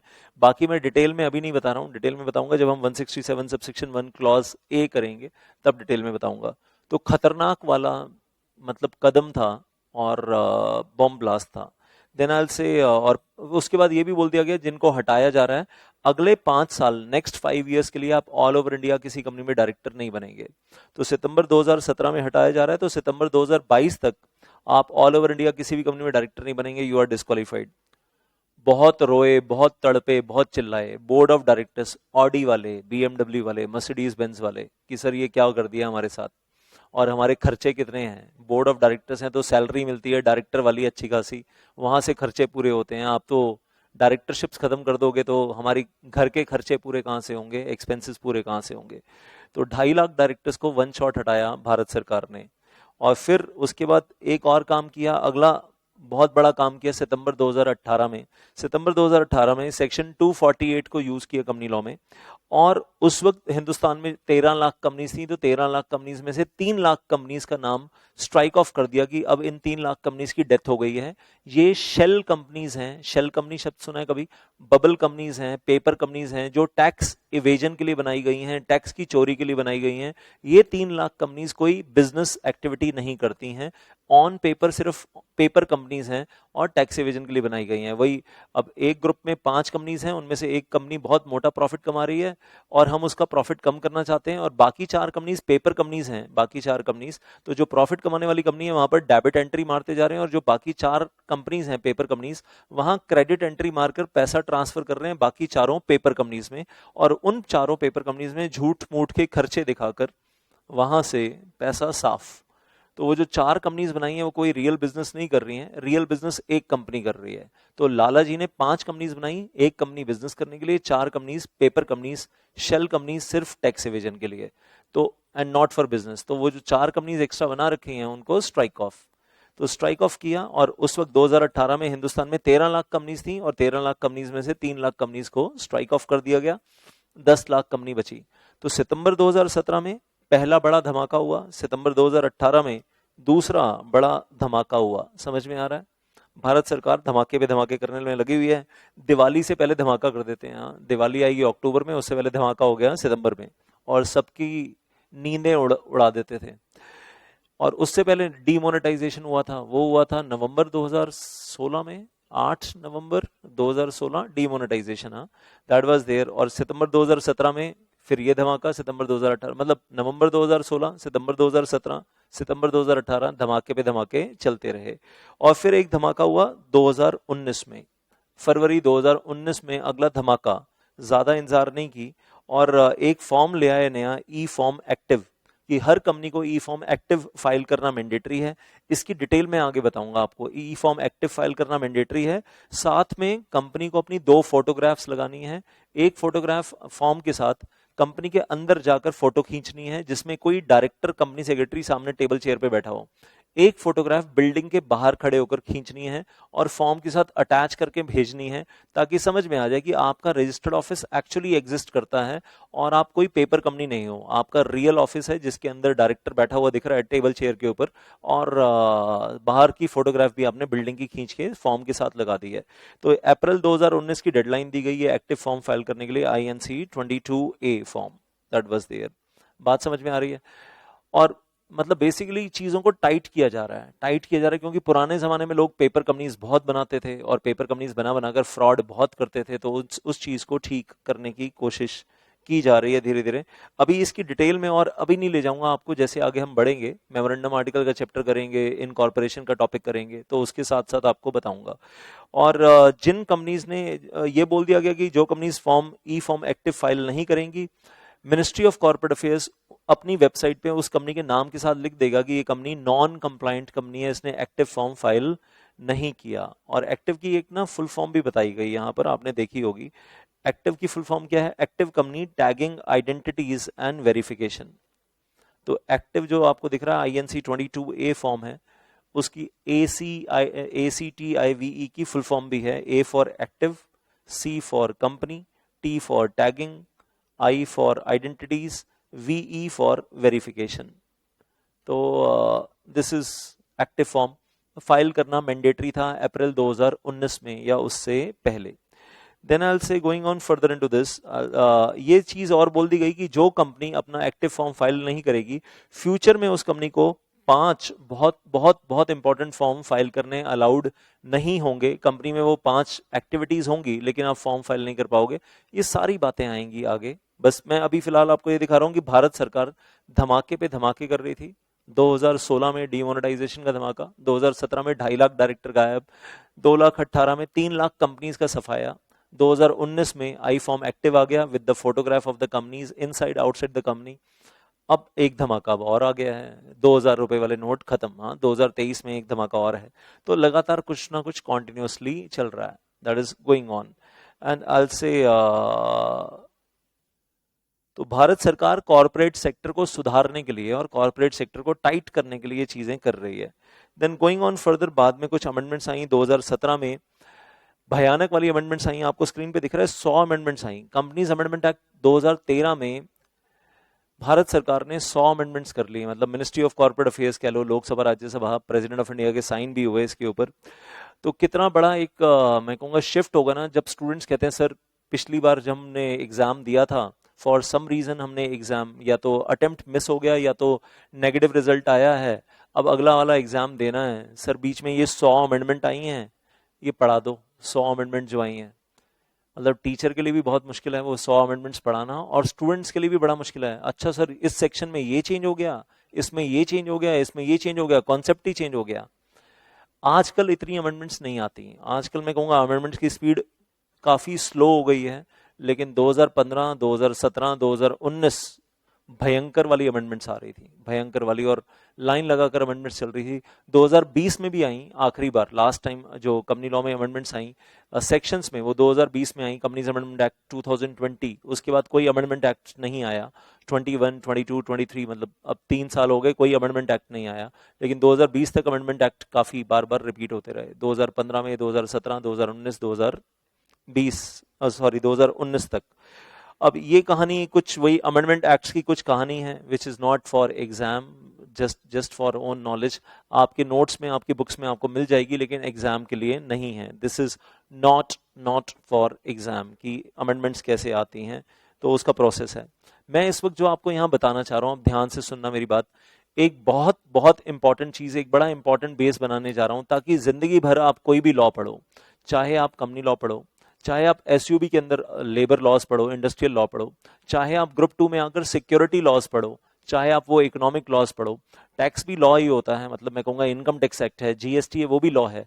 अब जो मैं आपको बताने जा रहा हूं वो आपको सिक्योरिटी लॉ, सेबी रेगुलेशन, मतलब जो भी आप पढ़ोगे, SEBI act, security contract regulation act, FEMA act, competition act, कोई भी एक्ट आप पढ़ोगे वो हर जगह आपको फॉलो करना होगा, जो एक दो चीजें समझाने जा रहा हूं।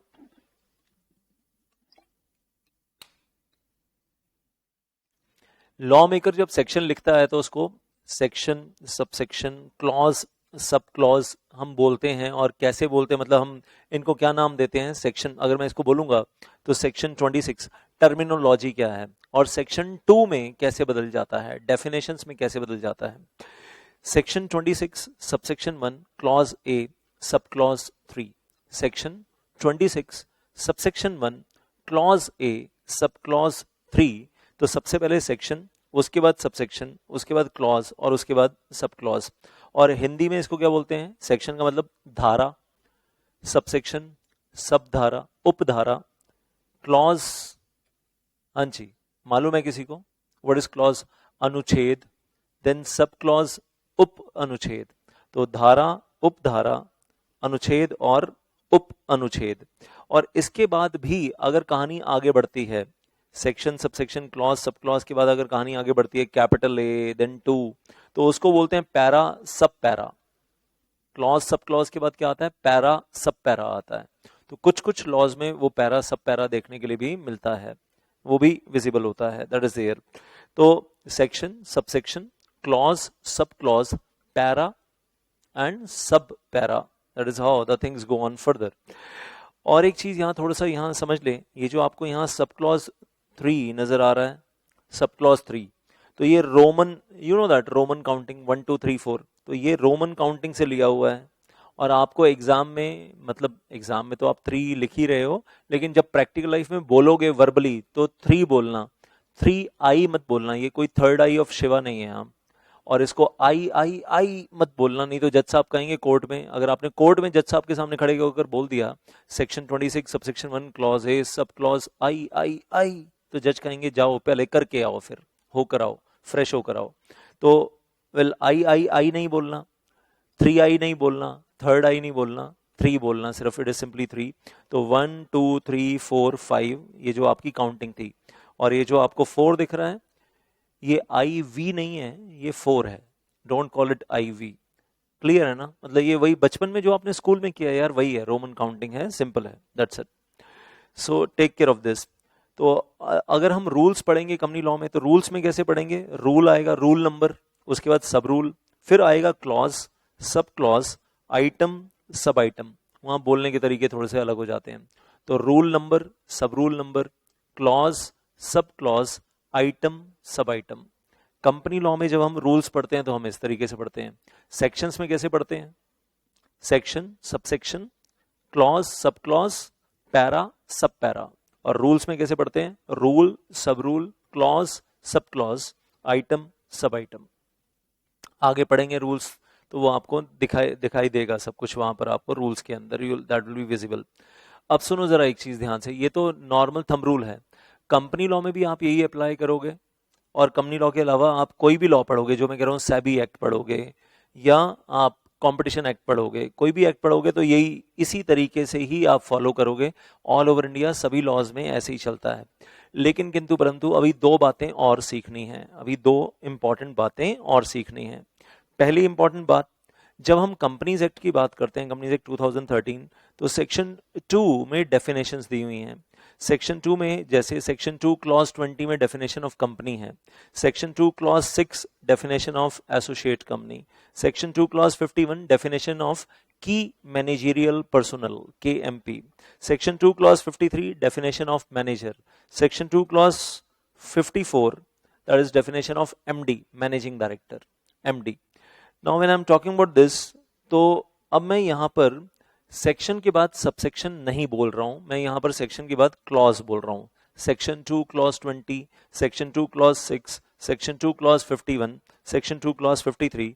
और ये वो जनरल रूल से अलग हटके हो गया मामला, थोड़ा सा जनरल रूल से अलग हटके हो गया। लेकिन अब ध्यान से सुनो मेरी बात, ये जब हम बोलते हैं जनरल रूल से अलग हटके हो गया, इसके पीछे कारण है। अब जो मैं बताने जा रहा हूं वो हिंदुस्तान में आपको शायद किसी बुक में पढ़ने के लिए नहीं मिलेगा। हाँ, आप कोर्ट में अपीयर हो गए, किसी एडवोकेट के साथ काम करोगे, वो एडवोकेट आपको समझाएगा, वो एक अलग चीज़ है। लेकिन मैं तो आज ही समझा रहा हूँ आपको कि पढ़ने का सही तरीका क्या है। जब अब हम कंपनीज एक्ट पढ़ना शुरू करते हैं तो कंपनीज एक्ट का मैंने आपको सैंपल के तौर पे जो मिनिस्ट्री ऑफ कॉर्पोरेट अफेयर्स की वेबसाइट है, एमसी की वेबसाइट पे जाकर एमसी की वेबसाइट से मैंने कंपनीज एक्ट डाउनलोड किया, पीडीएफ फाइल वहाँ से, और वहाँ से सेक्शन 1 निकालकर अब आपके सामने रख दिया है।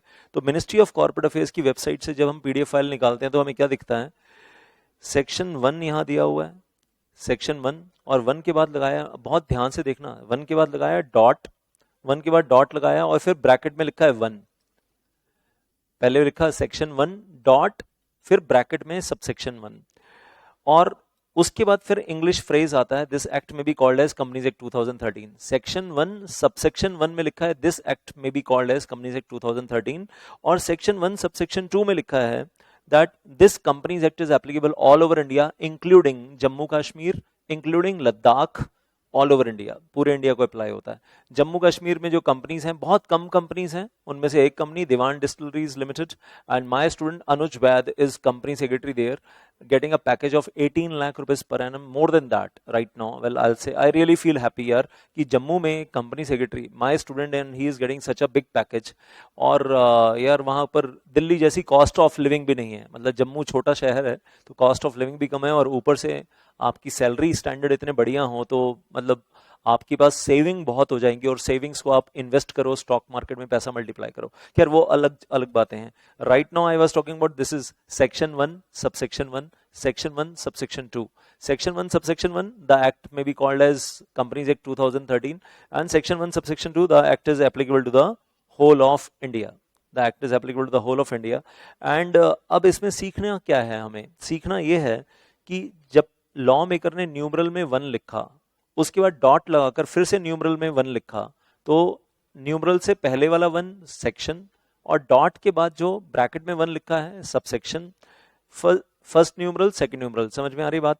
उसके बाद आ गया इंग्लिश फ्रेज, उसके बाद आ गया इंग्लिश फ्रेज, इंग्लिश लैंग्वेज बाद में आ रही है, और 2 न्यूमरल्स एक साथ आ रहे हैं। तो जब 2 न्यूमरल्स एक साथ आते हैं और इंग्लिश लैंग्वेज बाद में आती है, तो उसको लॉ मेकर के हिसाब से as per ministry, as per Lok Sabha Rajya Sabha, उसको कहते हैं सेक्शन सबसेक्शन। बात समझ में आ रही है। न्यूमरल के बाद डॉट और फिर से न्यूमरल, मैथमेटिकल न्यूमरल, और उसके बाद इंग्लिश फ्रेज। तो जब न्यूमरल के बाद न्यूमरल आता है तो सेक्शन और सबसेक्शन होता है। दूसरी तरफ अभी आपको दिखाता हूं, तो ये हो गई कहानी, मतलब ये जो ये वाला न्यूमरल दिख रहा है ये सेक्शन है, और जो सेकंड दिख रहा है वो सबसेक्शन है। अब जरा चेंज करते हैं मामला, सेक्शन 2 की तरफ जाते हैं। अब आपको सेक्शन 2 में ले आया हूं, सेक्शन 2 जिसको लॉ मेकर कहता है डेफिनेशंस है, और इसमें आपको अभी दिख रहा है ये section 2 subsection 6 definition of associate company है। Section 2 clause 5, sorry not subsection, मतलब clause 5 clause 6, section 2 clause 6 associate company, section 2 clause 5 article of association of company, and so on, and section 2 clause 1 abridged prospectus. अब यहां पर इसको हम clause क्यों बोल रहे हैं, सबसेक्शन क्यों नहीं बोल रहे हैं, सबसेक्शन क्यों नहीं बोल रहे हैं, कारण क्या है। तो हम कहते हैं जब न्यूमरल में शुरुआत तो आपने न्यूमरल से की 2, सेक्शन 2, सेक्शन 2 न्यूमरल है, तो ये तो आपका सेक्शन हो गया, लेकिन न्यूमरल के बाद जब डॉट लगाया तो डॉट के बाद न्यूमरल नहीं है, तो न्यूमरल के बाद डॉट और डॉट के बाद न्यूमरल नहीं है, न्यूमरल के बाद डॉट और डॉट के बाद इंग्लिश फ्रेज है। इन this act, in this companies act, unless context otherwise requires dash, और उसके बाद फिर नंबर 1 आया, और नंबर 1 आया तो जो नेक्स्ट न्यूमरल आया वो इंग्लिश फ्रेज के बाद में आया। तो मतलब एक न्यूमरल के बाद पहले इंग्लिश फ्रेज आया, इंग्लिश फ्रेज के बाद अगला न्यूमरल आया। तो ऐसे केस में जब न्यूमरल, ये जो न्यूमरल 1 आया इंग्लिश फ्रेज के बाद, उसको सबसेक्शन नहीं कहते, उसको क्लॉज कहते हैं। अब ये रूल पूरे इंडिया में हर लॉ में एप्लीकेबल है, कंपनीज एक्ट में भी और बाकी सारे लॉज में भी, हर जगह यही रूल फॉलो होता है, everywhere this rule is followed. तो एक बार वापस से देखते हैं, वापस सेक्शन 1 में क्या देखा, सेक्शन 1 डॉट सबसेक्शन 1 न्यूमरल के बाद न्यूमरल, उसके बाद इंग्लिश फ्रेज, तो section 1 subsection 1, and then this act में be called as companies act 2013। और सेक्शन 2 में उल्टा हो गया, क्या उल्टा हो गया, पहले न्यूमरल फिर इंग्लिश फ्रेज और फिर से न्यूमरल। तो अगर पहले न्यूमरल है फिर इंग्लिश फ्रेज है और फिर से न्यूमरल है तो फिर उसको क्या बोलेंगे? Section clause. तो यहां पर बोलेंगे section two dot English phrase, English language, और उसके बाद clause 1, clause 2, clause 3, clause 4, clause 5, clause 6, clause 7, जो न्यूमरल्स बाद में आ रहे हैं, जो न्यूमरल्स बाद में आ रहे हैं वो सारे क्लॉज आ गए। Give me a thumbs up, बात समझ में आ रही है? और राइट डाउन अ यस।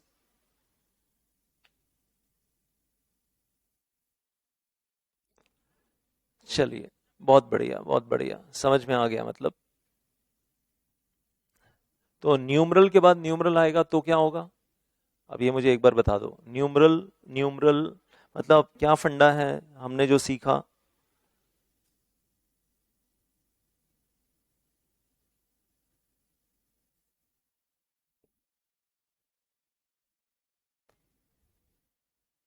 अगर पहले एक न्यूमरल आता है उसके बाद डॉट लगाकर फिर से न्यूमरल आता है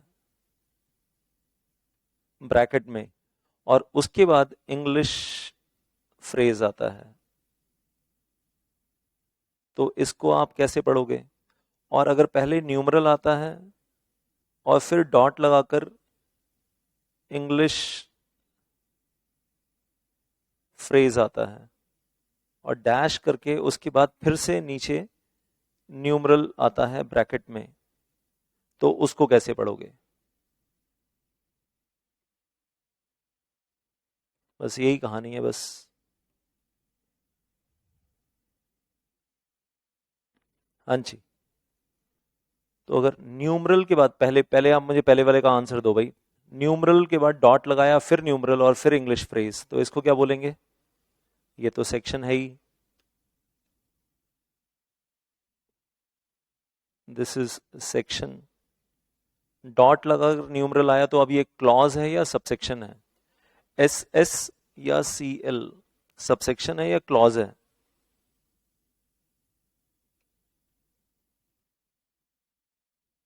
ये क्या है अब? सेक्शन के बाद डॉट लगाकर फिर से न्यूमरल आ गया तो सबसेक्शन है। और अगर एग्जाम्पल नंबर 2 में जा रहे हैं, अगर न्यूमरल के बाद इंग्लिश फ्रेज आया और फिर ये न्यूमरल आया, तो ऊपर वाला जो न्यूमरल है वो तो सेक्शन है, ऊपर वाला न्यूमरल जो है वो तो सेक्शन है, और नीचे वाला ये जो न्यूमरल है ये क्या है? ये क्लॉज है। तो ये रूल हमेशा याद रखना, ये जो रूल है ये रूल हमेशा याद रखना, इस रूल में गड़बड़ नहीं करना कभी। कंपनी लॉ पढ़ रहे हैं तो भी यही रूल लगेगा, इनकम टैक्स एक्ट पढ़ रहे हैं तो भी यही रूल लगेगा, जीएसटी पढ़ रहे हैं तो भी यही रूल लगेगा, और अगर फिलहाल से सेबी एक्ट पढ़ रहे हैं तो भी यही रूल लगेगा, फॉरेन एक्सचेंज मैनेजमेंट एक्ट पढ़ रहे हैं तो भी यही रूल लगेगा, लेबर लॉज पढ़ेंगे तो भी यही रूल लगेगा। Same rule applicable everywhere. Give me a thumbs up, समझ में आ गई कहानी? और अच्छा, क्या सिर्फ सेक्शन 2 में ऐसा होता है कि खाली सेक्शन 2 में ही ऐसा हो रहा है कि सेक्शन के बाद क्लॉज आता है, या कहीं और भी हो सकता है? कहीं और भी हो सकता है। अब एक चीज जो गलत रटवाई जाती है, कई टीचर्स गलत रट्टा मरवाते हैं बच्चों को कि सिर्फ सेक्शन 2 है जिसमें ना ये होता है, सेक्शन के बाद क्लॉज होता है, बाकी कहीं नहीं होता, सिर्फ सेक्शन 2 में होता है। ये गलत चीजें रट्टा मरवाई जाती हैं ये। अरे भाई, किसी भी सेक्शन में ऐसा हो सकता है, किसी भी सेक्शन में हो सकता है। अब आपको, ये तो सेक्शन 2 है आपके सामने, ये तो सेक्शन 2 है, और सेक्शन 2 में पहले न्यूमरल आया, फिर इंग्लिश फ्रेज आया, फिर उसके बाद न्यूमरल आ गया, और फिर वो न्यूमरल जो नीचे आ रहे हैं वो सारे न्यूमरल्स क्लॉजेज हैं क्योंकि इंग्लिश फ्रेज पहले आया। और इस सेक्शन 2 के अलावा अब एक चीज और जो यहाँ पर आपको बताना चाहूंगा, well beyond this section 2, company law का एग्जांपल दे रहा हूँ। कंपनी लॉ में सेक्शन 36 है in the chapter of prospectus and public issue and all that. उसमें क्या होता है, सेक्शन नंबर 36 है, न्यूमरल है, उसके बाद इंग्लिश फ्रेज आता है, उसके बाद 1 2 3 भी नहीं आता, क्या आता है? एबीसी आता है। और कहते हैं अगर आपने ABC, type A, type B, type C, तीनों में से कोई भी डिफॉल्ट किया और बीच में और लिखा है, ए और बी और सी, तीन टाइप के डिफॉल्ट हैं, तीनों में से कोई भी एक डिफॉल्ट किया, तो आप फंसोगे सेक्शन 447 में। कहाँ? 447 में फ्रॉड में फंसोगे। तो type A, type B, type C, तीनों में से कोई एक फ्रॉड करोगे तो 447 में फंसोगे, अल्टीमेटली जाओगे तो आप 447 में जेल। अब यहां पर एबीसी को क्या बोला जाए? Section 36 subsection A, section 36 subsection B, section 36 subsection C, या clause A, clause B, clause C, क्या बोला जाए? तो आंसर इज क्लॉज बोला जाएगा। क्या बोला जाएगा? Section 36 clause A, clause B, clause C, subsection नहीं बोला जाएगा। क्लियर है ना? That is how it is. तो यहां तो बीच में कोई न्यूमरल ही नहीं है। ऐसी वाली ड्राफ्टिंग भी करता है लॉ मेकर। अब क्या, अब लॉ मेकर को जाकर गुस्सा हो कि यहां पर 1 कर दो, यहां पर 2 कर दो, यहां पर 3 कर दो, हमारा मन है? लॉ मेकर कहता है नहीं करता, मेरी मर्जी। तो उस केस में वेल वो सबसेक्शन मतलब आप उसको वेल क्लॉज 1, क्लॉज 2, क्लॉज 3 भी नहीं कहेंगे, आप क्या बोलेंगे? Clause A, clause B, clause C. और ये बोला कि तीनों टाइप के डिफॉल्ट्स में से कोई भी डिफॉल्ट करोगे तो जाना तो 447 में ही है, जेल तो जाना ही है, 3 years और 10 years और वट एवर। और पब्लिक इंटरेस्ट को आप डैमेज कर रहे हो। तो ये कुछ चीजें सीखने वाली बात है। अब एक एग्जांपल और दे रहा हूं आपको, section 61, section 61 which deals with the we say power alteration of the share capital of the company। Company की ऑल्ट्रेशन कर सकते हैं हम शेयर कैपिटल। खैर मुझे उससे मतलब नहीं है कि टेक्स्ट क्या है, लेकिन ये मतलब है कि लिखा किस स्टाइल से, किस तरीके से है। सेक्शन 61 आता है, फिर डॉट आता है, डॉट के बाद 1 आता है, न्यूमरल के बाद डॉट, और डॉट के बाद फिर से न्यूमरल ब्रैकेट में। तो सेक्शन 61 सबसेक्शन 1, उसके बाद इंग्लिश लैंग्वेज आती है, डैश, उसके नीचे A B C D E. तो कैसे बोलेंगे? Section 61 subsection 1 clause A, clause B, clause C. Section 61 subsection 1 clause A, clause B, clause C. मैंने ये लैंग्वेज जानबूझकर मिनिस्ट्री ऑफ कॉर्पोरेट अफेयर्स की वेबसाइट से उठाई है, ताकि हम कहीं पर भी भटके ना।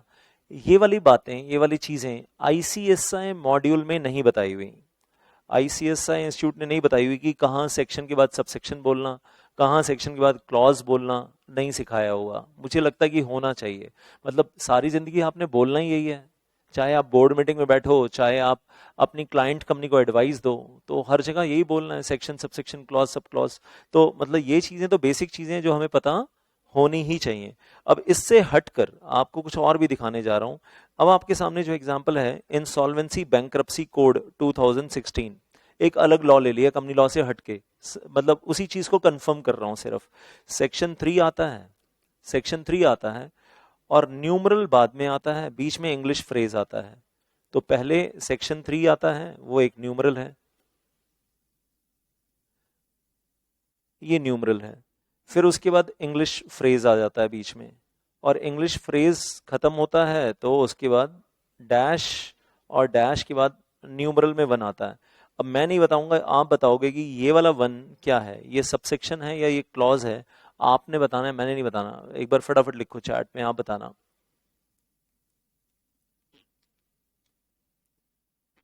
इसके बाद एक छोटा सा पॉइंट और फिर हम ब्रेक में चले जाएंगे। हाँ जी, सब लोग सही आंसर दे रहे हैं कि सर ये तो क्लॉज है सर।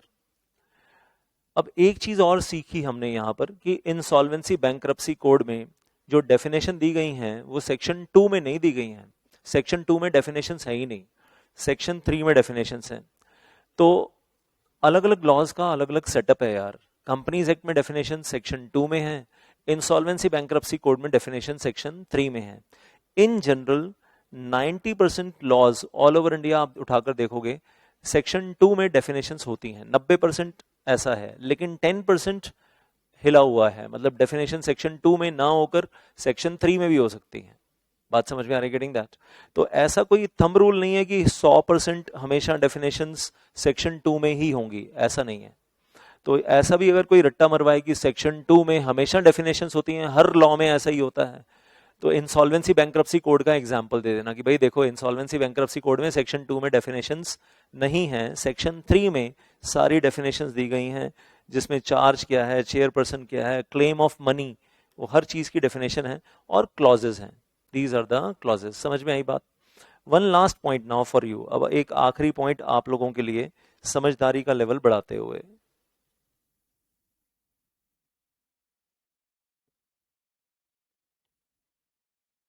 सेक्शन 2 की तरफ ले जा रहा हूं आपको वापस।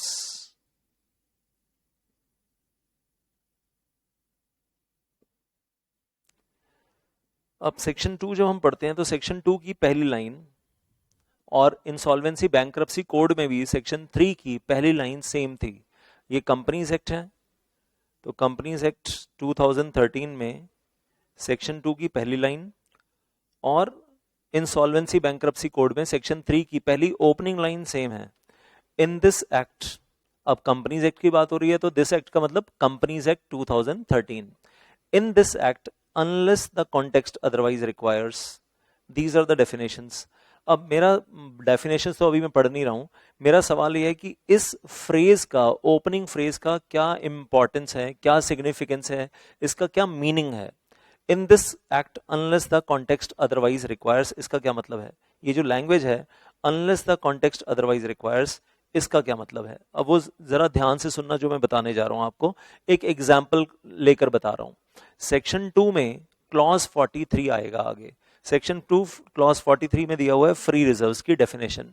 फ्री रिजर्व्स का मतलब जो कंपनी ने अपने प्रॉफिट में से कुछ पार्ट अलग करके फ्री रिजर्व्स में, जनरल रिजर्व्स में रखा है, which are freely available for distribution to the shareholders by way of dividend, dividend की फॉर्म में डिस्ट्रीब्यूट कर सकते हैं। तो फ्री रिजर्व्स की डेफिनेशन क्या है, section 2 clause 43, that the free reserves means the reserves which are freely available to be distributed to the shareholders for by way of dividend। ये तो हो गई डेफिनेशन जो सेक्शन 2 क्लॉज 43 में दी हुई है।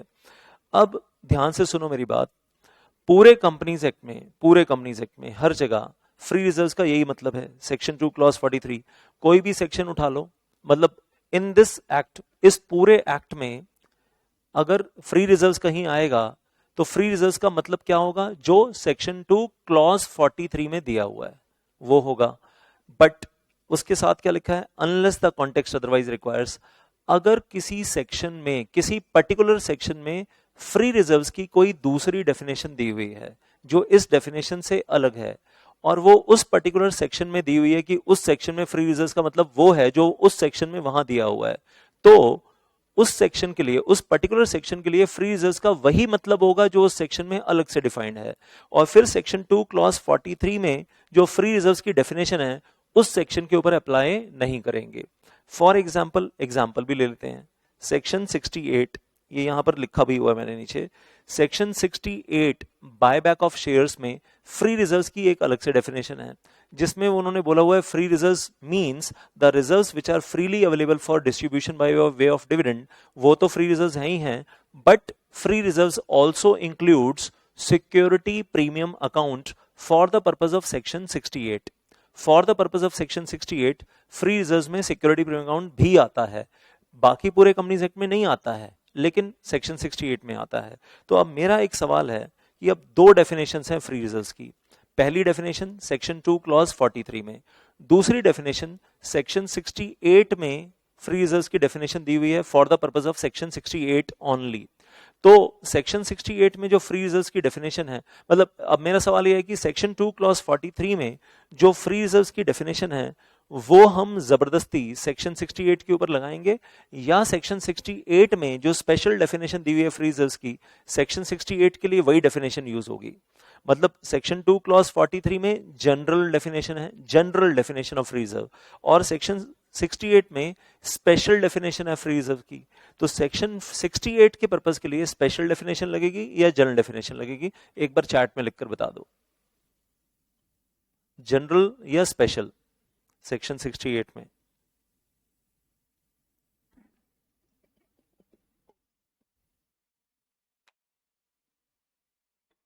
तो सब लोग कह रहे हैं स्पेशल स्पेशल स्पेशल डेफिनेशन लगेगी, और ये बिल्कुल सही है कि स्पेशल डेफिनेशन लगेगी, बिल्कुल सही बात है।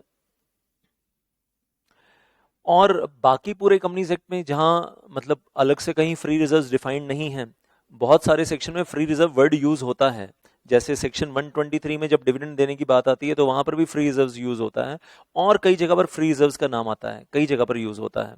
सेक्शन 55 जब हम रिडम्पशन ऑफ प्रेफरेंस शेयर करते हैं आउट ऑफ फ्री रिजर्व्स, तो वहां पर भी फ्री रिजर्व्स का नाम यूज होता है। तो बाकी पूरे कंपनीज एक्ट में जनरल डेफिनेशन लगेगी सेक्शन 2 क्लॉज 43 की, या कोई स्पेसिफिक डेफिनेशन। तो आंसर इज बाकी पूरे कंपनीज एक्ट में जनरल डेफिनेशन लगेगी। अब ये पहली लाइन का मतलब क्या हुआ, unless the context otherwise requires, इसका क्या मतलब हुआ, लॉ मेकर ने ये क्यों लिखा है, ये समझ में आया आपको। अनलेस द कॉन्टेक्स्ट का मतलब यहाँ पर सेक्शन 68 के एग्जाम्पल से समझो कि सेक्शन 68 में अगर फ्री रिजर्व्स अलग से डिफाइंड है तो हम general definition of free reserve वहां नहीं लगाएंगे। तो सेक्शन 2 ये कह रहा है कि सेक्शन 2 में जो डेफिनेशंस हैं वो जनरल डेफिनेशंस हैं, पूरे एक्ट के ऊपर एप्लीकेबल हैं, unless the context otherwise requires. अगर किसी पर्टिकुलर सेक्शन में कोई पर्टिकुलर डेफिनेशन स्पेशली अलग से दी गई है तो फिर आप वही डेफिनेशन फॉलो करना, फिर आप सेक्शन 2 वाली डेफिनेशन फॉलो मत करना। अब ये वाली बात एग्जाम में कभी नहीं पूछी गई, आज तक कभी पूछी भी नहीं जाएगी, लेकिन ये वाली बातें तो पता सबसे पहले होनी चाहिए जब आप लॉ पढ़ना शुरू करते हो। ये तो बेसिक्स हैं, क्योंकि ट्रेनिंग में जाओगे, ऑफिस में जाओगे, जॉब में जाओगे, यही बातें काम आएंगी। मैंने पिछली 2 क्लासेस में और आज जो भी आपको इंट्रोडक्शन में मैं पढ़ा रहा हूँ वो इस एंगल से पढ़ा है कि ये नॉलेज आपको पहले दिन से ना ट्रेनिंग में काम आएगी। जब आप ट्रेनिंग में जाओगे ना और बेरेक्ट खोलोगे तो वहां बॉस कहेगा कि मेरे पास पढ़ा लिखा बच्चा आया है, मेरे पास नालायक बच्चा नहीं आया, मेरे पास अनपढ़ बच्चा नहीं आया। नहीं तो अनपढ़ बच्चे तो बहुत जा रहे हैं ट्रेनिंग करने के लिए, और फिर वो अनपढ़ बच्चों से बॉस परेशान होता है कि ये अनपढ़ बच्चे आ जाते हैं जिनको कुछ पढ़ना, हाथ में बेरेक्ट पकड़ा दो तो कुछ आता जाता नहीं है। मतलब आपका एक कॉन्फिडेंस लेवल होगा, लाओ बॉस बेरेक्ट पकड़ाओ, वी नो कि हम आपको बताते हैं कि बेरेक्ट कैसे पढ़ा जाता है, इसको सेक्शन सबसेक्शन खोल के पढ़ने हमको आते हैं। तो boss will be very very happy from the day one. और इंटरव्यू के टाइम पे ये चीजें चेक हो जाएंगी यार आपकी, at the time of interview वहीं समझ में आ जाएगा कि बॉस जब डायरेक्ट सामने रखेगा और कहेगा ये वाला सेक्शन पढ़कर जरा ये 2 लाइनें पढ़ के बताना, और ये सेक्शन लिखा है, सब सेक्शन लिखा है, क्लॉज लिखा है, सब क्लॉज लिखा है, एक बार समझाना जरा। डायरेक्ट उठाकर सामने रख देगा और कहेगा ये वाला सेक्शन पढ़ दो जरा। तो द पॉइंट इज कि इंटरव्यू के टाइम से ही वो दूध का दूध पानी का पानी होना शुरू हो जाता है, गधे घोड़े अलग होने शुरू हो जाते हैं right from the time of interview. घोड़े अलग दिखते हैं, गधे अलग दिखते हैं, वो वहीं से दिखना शुरू हो जाता है। तो मामला सिर्फ एग्जाम का नहीं है, क्योंकि मैं हमेशा बोलता हूं it's not just exam, professional career बनाना है। 35-40 साल बेस यहां से बनना शुरू हो गया आपका, सुप्रीम कोर्ट लॉयर बनने की कहानी यहां से शुरू हो गई आपकी। तो अभी छोटा सा ब्रेक लेंगे 5 मिनट का, और 5 मिनट के बाद वापस आते हैं। Thank you so much. जय माता दी।